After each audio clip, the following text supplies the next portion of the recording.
trabahong madali.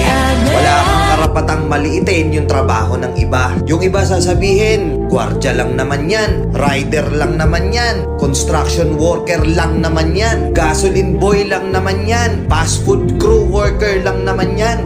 Pucha, nagkaroon lang tayo ng maganda-gandang klase ng trabaho. Akala na natin kung sino na tayong entitled sa mundong to. Minamaliit natin yung mga taong mas mabababa yung sahod sa atin. Ang pagkakaalam ko kasi, wala kang karapatang maliitin o matahin yung trabaho ng iba hanggat nagtatrabaho sila ng marangal.